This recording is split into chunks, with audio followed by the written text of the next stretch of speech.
Pag-aaral sa ating mga batas. Libre, walang bayad. Hashtag may batas pala.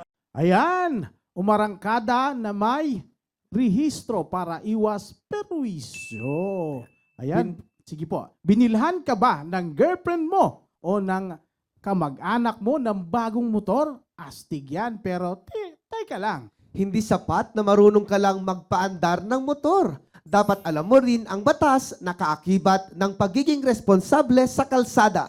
Alam niyo ba na may batas na nagpaparusa sa mga hindi nagpaparehistro ng motorsiklo? Kaya kung may motor ka o balak bumili o binigyan ka ng regalo, huwag kang pakulang. Dapat ay legit ka rin. Eh ano nga ba yung batas dyan sa mga motorsiklo? Akala ba bibili, walang rehistro, hindi pwede. Ano yung batas na yan? Ito po ang Republic Act number 11235 na kilala bilang Motorcycle Crime Prevention Act.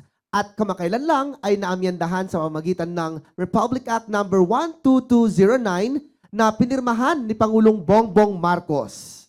Yan, layunin ng batas na ito na mapigilan ang paggamit ng mga motorsiklo sa paggawa ng krimen. Lalo na yung mga kaso ng riding in tandem. Nako, dami nito. Talamak yan. Na hindi makilala dahil walang plaka o hindi rehistrado ang motor. Kaya kung may motor ka, may responsibilidad ka rin na siguraduhin ito ay rehistrado, may tamang plaka at sumunod sa batas. Ay sa pagpaparehistro ng motorsiklo, ano ba ang proseso at dapat gawin? Marami ang hindi nakakaalam ng tamang proseso sa ilalim ng Republic Act number 12209. Kaya para sa kaalaman ng lahat, heto ang mga dapat tandaan kapag may bago kang motorsiklo. Una, kapag bagong bili ang motor mula sa dealer, obligasyon po ng dealer, hindi ng buyer, na irehistro ang motor sa LTO sa loob ng 5 working days mula sa petsa ng bentahan. Kapag ipinagbili naman o ipinamigay ang motor sa ibang tao o yung mga second hand, ang dating may-ari ay kailangang i-report ang bentahan o paglipat sa LTO, personal man o online, sa loob ng 5 araw mula sa araw ng bentahan. Ayan, at ang bagong may-ari ay kailangan namang, pakinggan po ninyo, ipatransfer ang ownership ng motor sa loob ng 20 working days mula sa araw ng pagbili.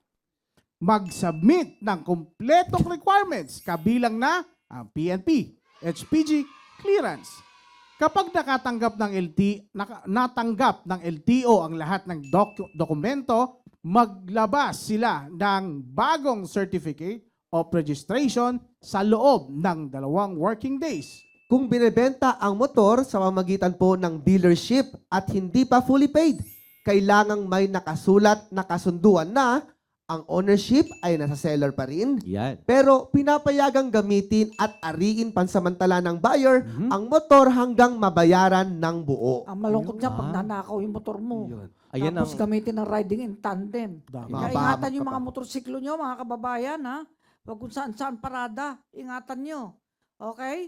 Marami nga nang ina-sticker ng PAW para hindi na matakot yung magdanakaw Okay, kapag na-repossess ng dealer ang motor, Ito dahil hindi naman. nakabayad ang buyer, ano mangyayari? Ito naman, dapat, mga kababayan, i-report ito ng dealer sa LTO.